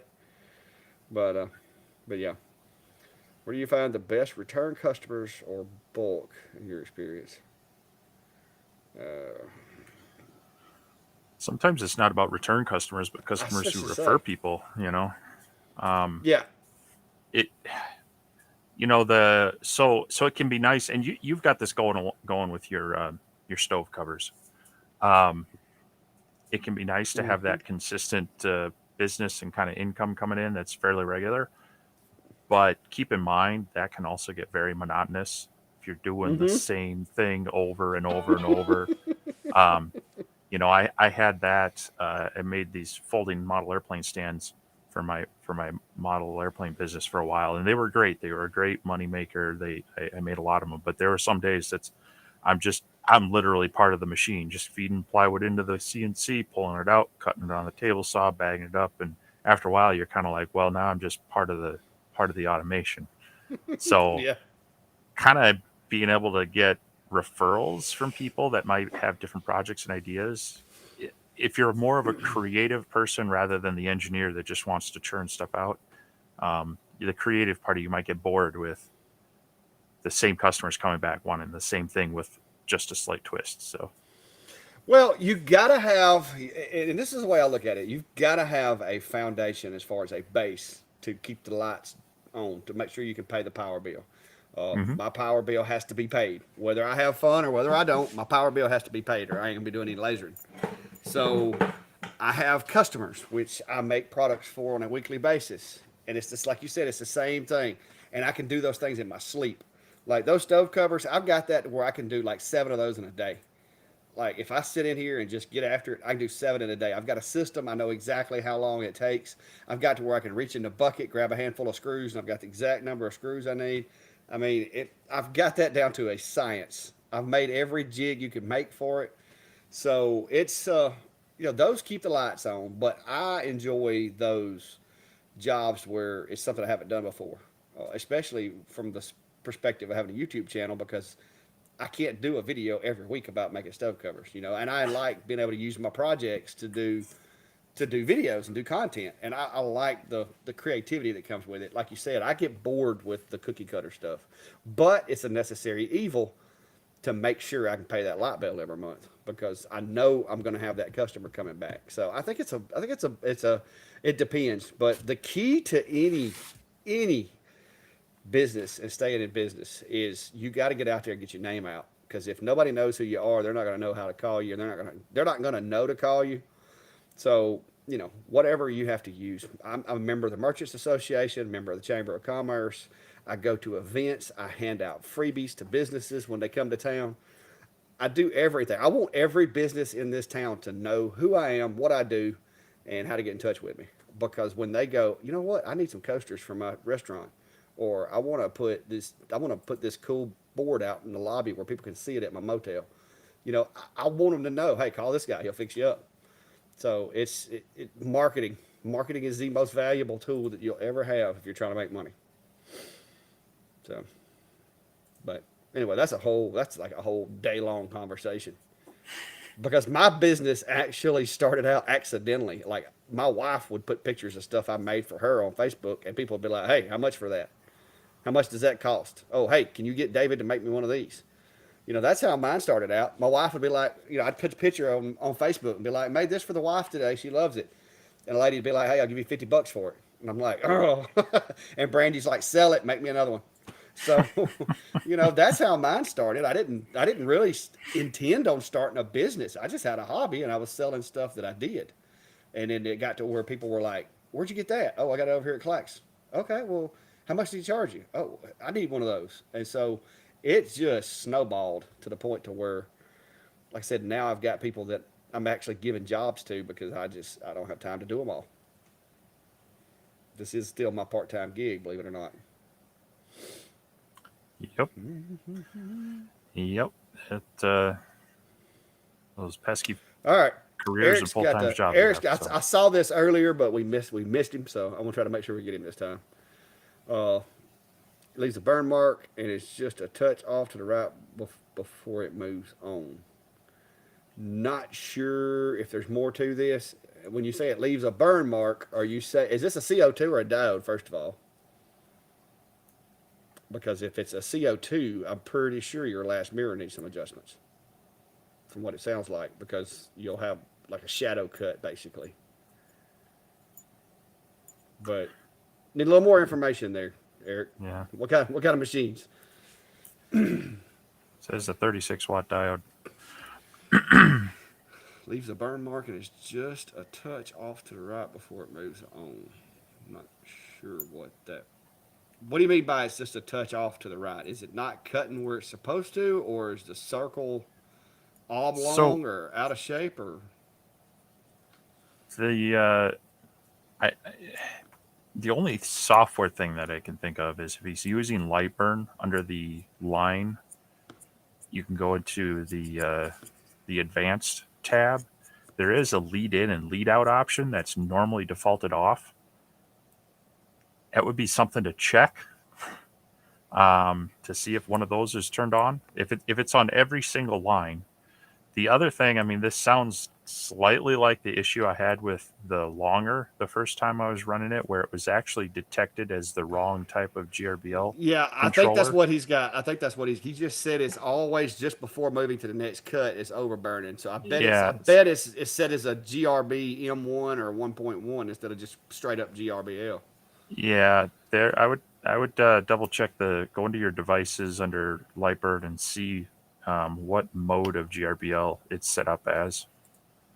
Um, because that may be, if it's set to the wrong one, it may be lingering there with the laser on, and you'll need to adjust that. Yeah.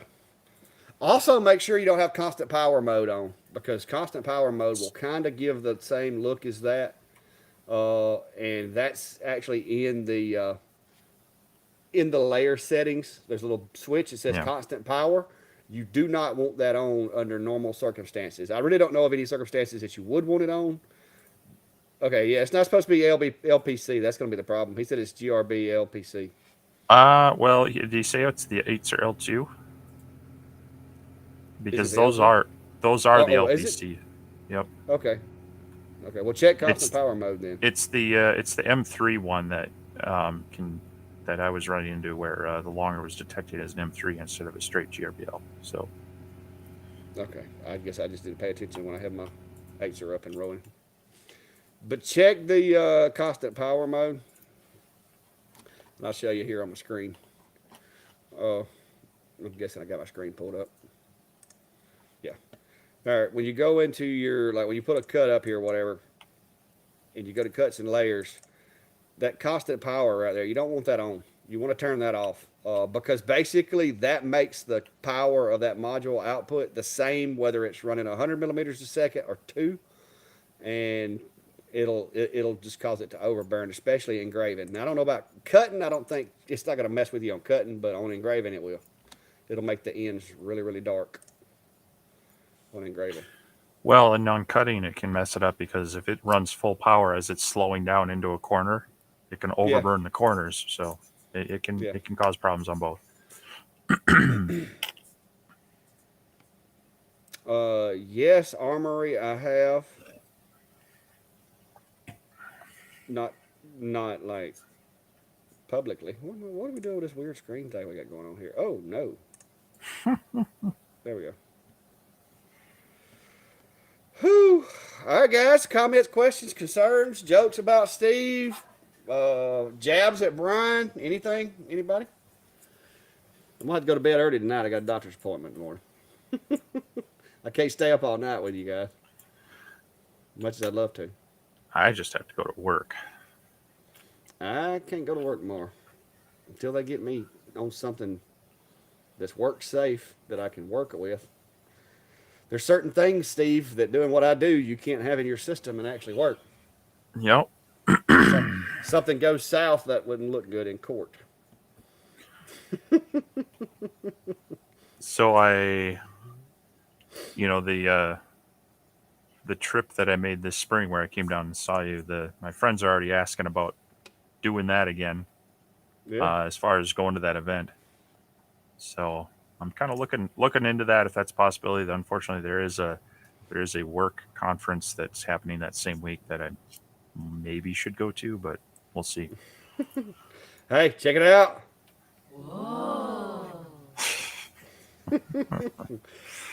Appreciate you, Brian. Ah, Appreciate you, yeah, Brian. yeah. But yeah, guys.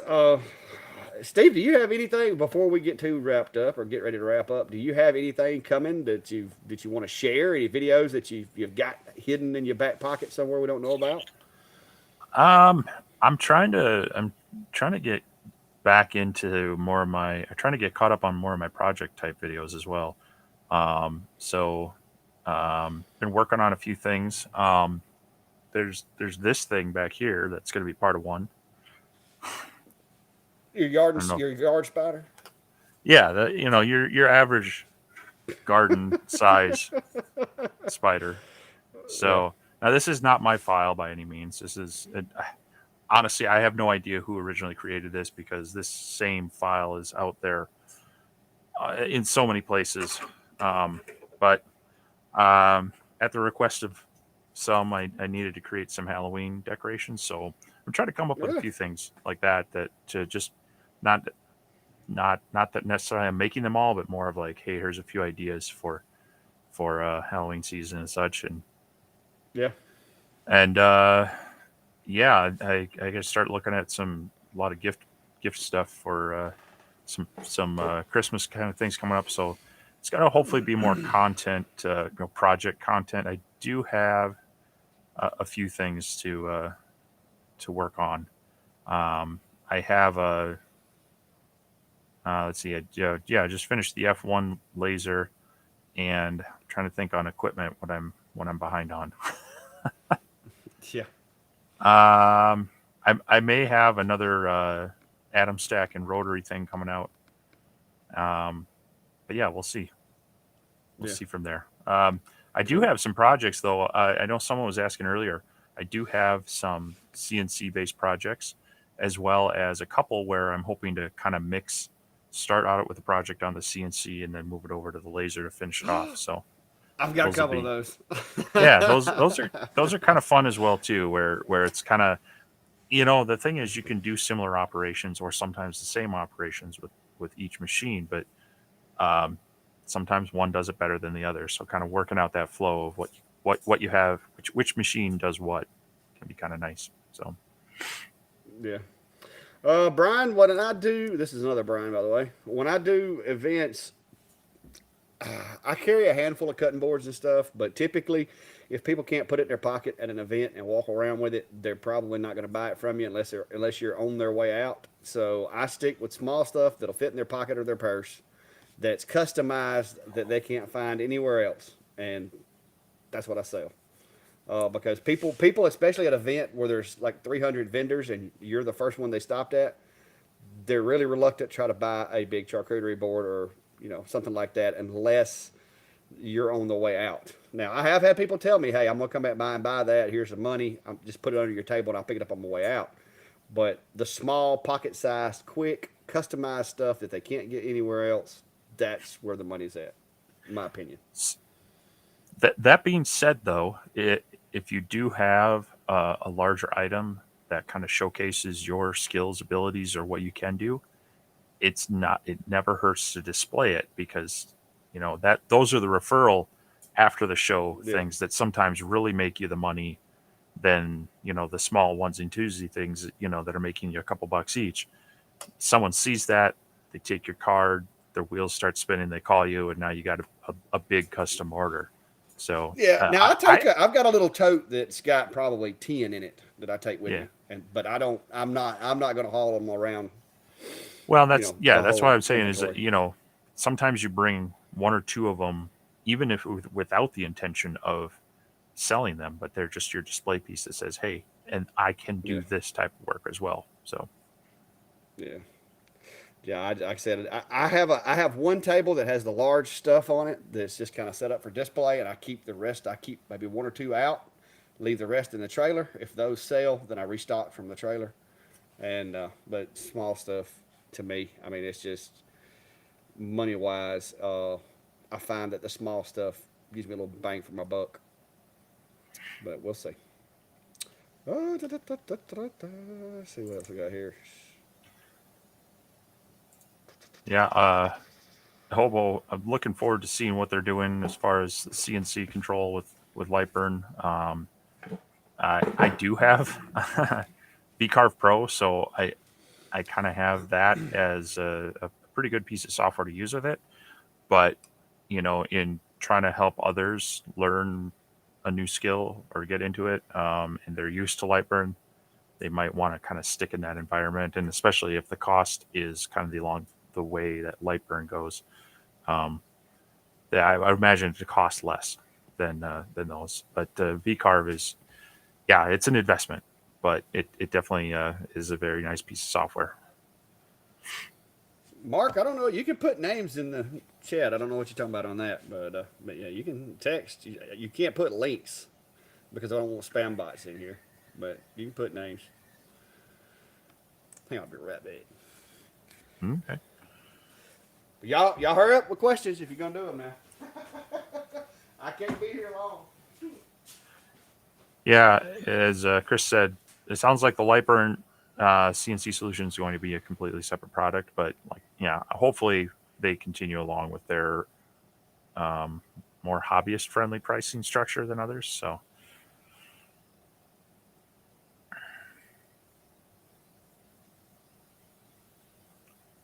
let's see what else. Yeah. Also, Chris, people ask me why they make it so big. And I said, well, it's just for my Australian friends, so they feel like it's normal sized.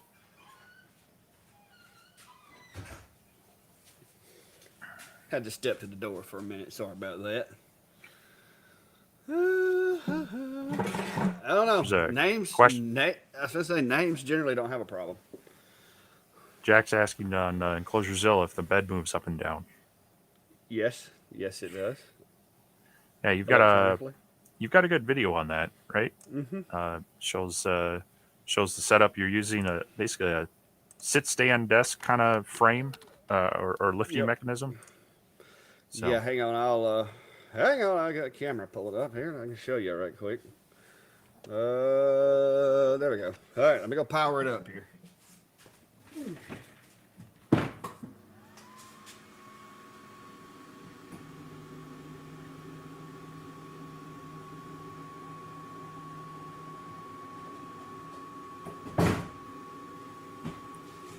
And there it is. And yes, I have a chuck and rotary and all that stuff underneath there. So, yeah, that's what it does.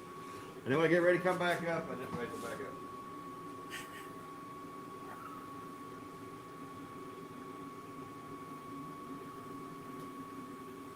up. Yeah.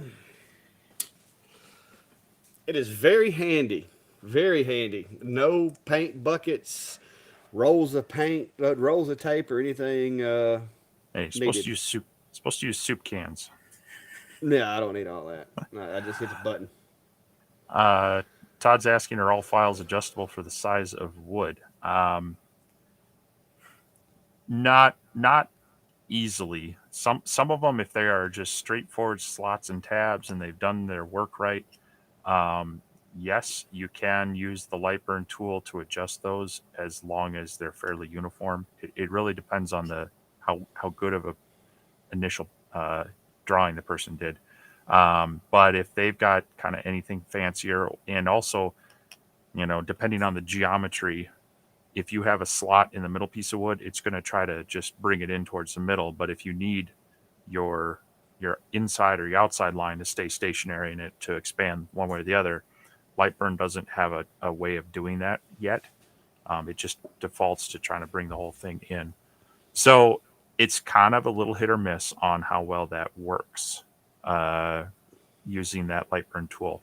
Now, if you're using a project such as Fusion 360 and you design it using parametric and relational modeling, then yes, you can just type in, make this piece this thickness instead, and it'll make all the adjustments for you. But you kind of have to use that tool and use that design in mind. So what was that word you used? What? Uh, Parametric and what? and relational modeling. It's where you what? All them big words. Uh-huh. Anyway, I mean, technically, if you're good with design work, you technically could adjust any project to a different size material, but any tools that do it automatically are going to be, generally hit or miss. All right, I just dropped the link to the laser engraving community page. Somebody was asking me about my plans for EnclosureZilla. There are two sets of plans in the downloads or files section of that Facebook page that are free to do whatever you want to with it. But don't be messaging me asking me 1,000 questions because I put the most information I could in there. But it does require to do this does require a certain level of redneck ingenuity. So you're gonna need to kind of improvise a little bit, but you should get the basic understanding looking at the the blueprints that I did, and I put a lot of work into that. So don't make fun of them. Yeah. So you just want us to be nice to you. Hey, I'm just saying. I'm just saying. Be gentle. I don't know anything about parametric coagulation, whatever stuff. Yeah. I'm just a redneck with some tools. That's it. Yeah. But I couldn't have it a while ago. I'm sorry. You started throwing in big words out of there, and I was just like, what? Oh, Yeah. Well, it's you get into fancy operations with the software, you're going to need some bigger words. But hey, at least they're pronounceable, other than these scientific element and yeah, chemical names. yeah. Oh, but yeah, I've did a video of most of my stuff, Jeff. Now, as far as non-laser tech things, I don't know if I went over some of that, but that's a rabbit hole of itself. There, I mean, you go to events. There's people do all kinds of different setups. Uh, Yeah, I mean, my recommendation on that is your first event, don't vend at. Go attend one and see what people are selling, see what's working well, see how their setup is. I mean, don't be like creepy about it and they're taking pictures and such, but just kind of mentally see how other people are doing it. And if you know anybody that does it, talk with them. But then as you kind of go into it, you got to understand that your first one, two, or three are really going to be learning what works for you, and you're going oh to yeah, forget things, and you're going to learn like, oh, I should have some small paper bags for these things to offer the customers as well. So, um, yeah, but yeah, I think that might not be a bad. You could probably do like the top 5, top 10 things that you might not think about yeah. when doing your first show or something like that. Yeah. Well, see, I do have a lot of problem with multiple real time orders because I'll be over there burning a keychain or something like that. Somebody else will walk up. I try to make sure if somebody walks by and looks my direction, I try to engage them. Typically, if I'm making stuff, I'm not able to do that. So that's where having somebody like Brandy there to help or Klein there to help, bring up that engagement with the customer and draw them in. That's where that helps. First couple of events I did by myself, and I saw that was where I was lacking was engagement with people as they walked by. And so I started trying to get Brandy to come with me or Klein to come with me. And Klein enjoys because basically I tell Klein, hey, come along, bring some of your stuff. If you sell it, you're making money. You can use all of my infrastructure as far as payment methods and blah, blah, everything. And I'll just give you the money that you sell your stuff for. And so I wind up getting help, and he learns, how to do it and how to talk to people and everything, get them brought in. So that might be something we can sit down and do. Yeah, I'll have to that look at it. that's probably one of the biggest recommendations I would say as well is find someone that can help you out. Whether you gotta, pay them with lunch and something, or beg a spouse or a good friend to come along. I've done that for some of my friends, and I've had friends do that for me to just sometimes you get involved with the customer and you want someone else even to be able to just take payments or say hi, they don't need to necessarily know everything about it, but they can kind of help just keep processing so you can, not lose people while you're just dealing with one. That's probably one of the biggest things that, and plus they can help you load, unload, all that stuff, just a lot easier Yeah. doing it with extra set of hands and Well, eyes. I will say this too. If anything else, never go to an event expecting to walk away with a big payday. Okay, you go with the goal to not lose money. That is your goal. Anything beyond that is a win, because the first few you do until you work the wrinkles out of it, that needs to be your goal. Don't lose money. Don't spend, because by the time you pay for your lunch and your gas, if you still have any money left, that's not what you want. But don't go in it with overwhelming expectations, because it's a learning curve. Nobody is going to step out on a baseball field and hit it over the fence the first try. I mean, you're just not. Yeah. So you just need to just be prepared to take it as a learning experience and just try to avoid spending a whole lot of money. I recommend people think of it as,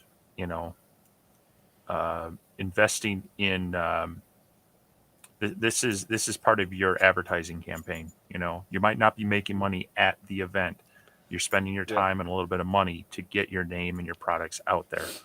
So, think of it that Yes. way and think of what you need to do to make that successful. So, maybe that's having a bigger sign saying who you are and how to contact you, as well as some cards and such to take, with them so that they know how to get a hold of you and such.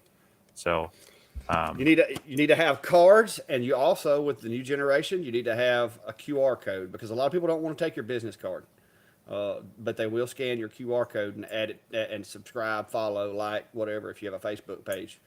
And I find that I get probably more contacts off QR codes than I do actual business cards. But I have both, because your older folks are going to want a card. Your younger folks are just going to want a QR code.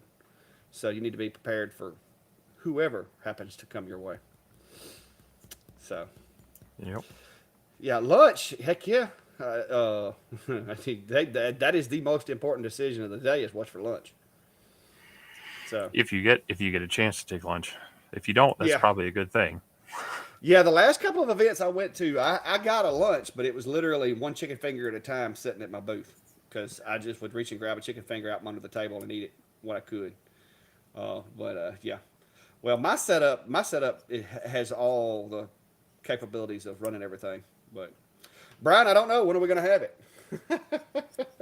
I'm probably going to be at Maymay's open house. I don't know how many of y'all know her or know of her. But I'm probably going to be there if this whole back thing gets past me. So y'all might come have a barbecue then. So we'll try to, like, in 2026, we'll try to have a get together. Like, we'll have a lunch with Steve. Did you say 2026? Yeah, I'm retiring in October of 2025. Okay. So 2026 works out good for me. Well, that's 2.5, 3 years out. I guess we could start planning soon. Yeah, go ahead and go ahead and book us a restaurant. That way we'll have appointments, right? I'm gonna book a restaurant 3 years out. They might not be around. I hear you. All right, guys. I hate to run, but I've actually had fun today. I've done a lot of stuff out here in the shop, but my back is starting to tell on itself, and I got to go in the house. So, but All right. Well, we'll get you rested up, and hopefully, Oh, yeah. doctors have some better news for you this week.